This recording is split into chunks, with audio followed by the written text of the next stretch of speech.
গরিব মানুষ ধনী লোকের 500 বছর আগে জান্নাতে যাবে। কোটি টাকার মালিক দেখো অভাব হয় না দূর, গরিব ঘুমায় আরাম করে মনটা বাহাদুর।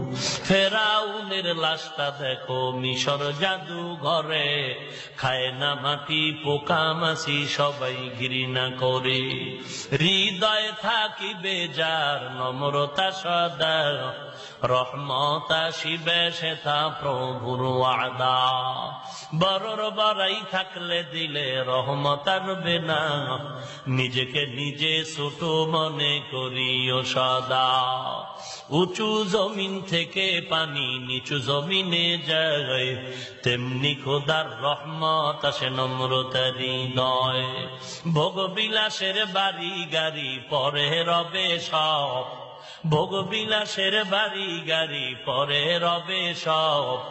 থাকতে সময় স্মরণ করো আল্লাহ আমার রব, থাকতে সময় স্মরণ করো আল্লাহ আমার রব। বলেন আমাদের রবকে, আরো জোরে বলেন। ইন্নাল্লাযীনা ক্বালু রাব্বুনাল্লাহ সুম্মা ইসতাকামু ফালা খাউফুন আলাইহিম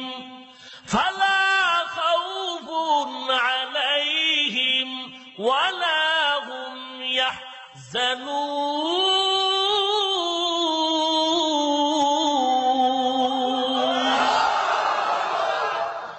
ও নবীর উম্মতের দল, দুনিয়া কিছুই না রে যুবক।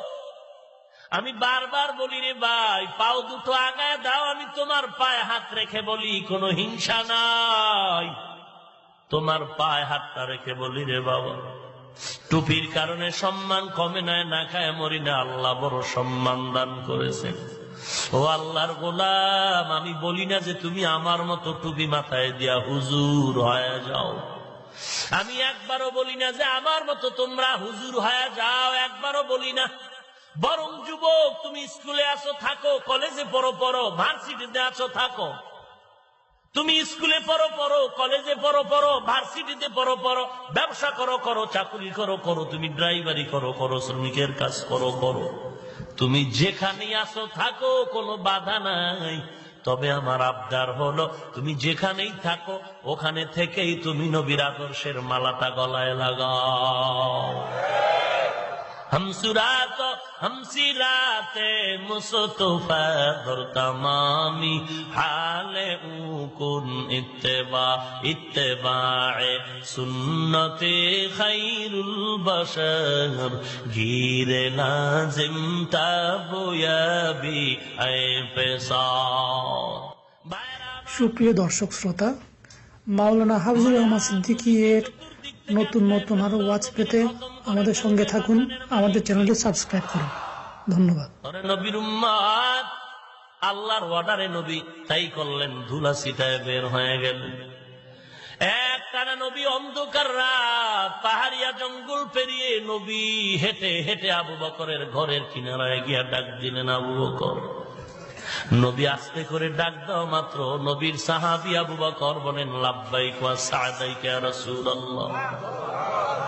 নবী আশ্চর্য হয়ে গেলেন, আপনি কি ঘুমান নাই?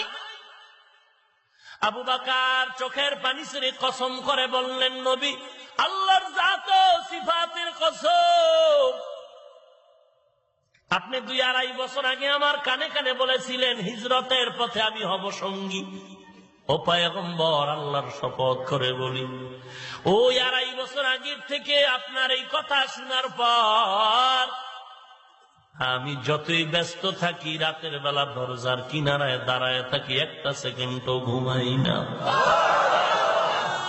একটা সেকেন্ডের জন্য আমি আবু বকর ঘুমাই না, বালিশে মাথা লাগাই না, কারণ আমি ভয় পাই নবী যদি এসে আবু বকর বলে ডাক দেয় আর না পায়, দুশ্মন আমার নবীর উপরে আঘাত করবে। নবীর উপরে যদি আঘাত করে আমি আবু বকরের বেঁচে থেকে কোনো সার্থকতা নাই। নবী যে আশ্চর্য হয়ে বললেন, রে আবু বকর, এমনটাও কি মানুষ করতে পারে? বলে, নবী আমি একাই না, আমি একা আবু বকর 2.5 বছর ঘুমাই না। ছোট মেয়েটা আসমা, আমার মেয়ে আসমাও ঘুমায় না রে নবী। প্রতি রাত্র নাস্তা বানায় বানায় অপেক্ষা করে, আমার নবী মদিনার পথে যাবে, লম্বা সফর, নাস্তা দিয়া দেবে, আমার মেয়ে অপেক্ষা করে নাস্তা নিয়ে। প্রতি রাত্র নাস্তা নিয়ে অপেক্ষায় আমার নবীরে সফরে দিয়া দিবে। ও নবী, শুধু আমি আবু বকর আর আসমা ঘুমাই না, কথাটা এখানেই শেষ না। সফরের জন্য উট কিনেছিলাম, উট, ওই খুঁটির গোড়ায় তাকায় দেখেন ওই উটও ঘুমায় না। প্রতি রাত পথের দিকে তাকায় থাকে, আমার নবী আসবে, আমি নবীরে সফর করে নিয়ে যাব। এরে আশিকে রাসূলের দল, আজকে নবীর জন্য কি তোমার মায়া নাই? আজকে দেখো একটা প্রাণী নবীর জন্য কত পাগল হয়ে আছে। আমার নবীর চোখের বাড়ি ছেড়ে কাঁদেন আর বলে, রে আবু বকর, 2.5 বছর পর্যন্ত আপনি ঘুমান নাই, এত ত্যাগ স্বীকার করেছেন, আমি নবীকে দিতে পারি, দেওয়ার মতো কিছু নাই। তবে আজ এই বিপদের রাত, আমার স্মরণকালের রাত, হিজরতের রাত, আমি শুরুতেই আল্লাহর কাছে দোয়া করি, ও আল্লাহ, আবু বকরের সফর আজকে থেকে শুরু হলো, মদিনা পর্যন্ত শেষ না, আবু বকরের সফর শেষ হবে আমার সাথে জান্নাতে। ভাইয়েরা আমার, এবার নবী আবু বকর নিয়ে সফর শুরু, কাবার কিনারায় গেলেন। কাবার গিলাফ ধরে কান্না করে, রে কাবা, আজ আমি জন্মভূমি ত্যাগ করে মদিনায় যাই, কিন্তু মনে চায় না, কারণ এই জমিনে কত ঘাম গেল, কত রক্ত গেল আমার। ও কাবা, মনে চায় না যে আমি জন্মভূমি ত্যাগ করে মদিনায় চলে যাই। আল্লাহর ওয়াদার যেতে হবে, যাই, তবে ওয়াদা করে যাই, আজকে কান্না নিয়ে যাই, একদিন হাসি মুখে বিজয়ের পতাকা নিয়ে আসবো। মায়ার নবী কাবার থেকে সামন দিকে আগায়, আবার কিছু দূর যায়, পেছনে পেছনে বারবার তাকায় আর কাবার দিকে দেখে। জন্মভূমি ছাড়তে মনে চায় না। আমার নবী চলে গেলেন, যেতে যেতে বহুদূর একটা পাহাড়ের গর্তে নবী আশ্রয় নিলেন। আমার নবী পাহাড়ের গর্তে আবু বকর সহ নামলেন।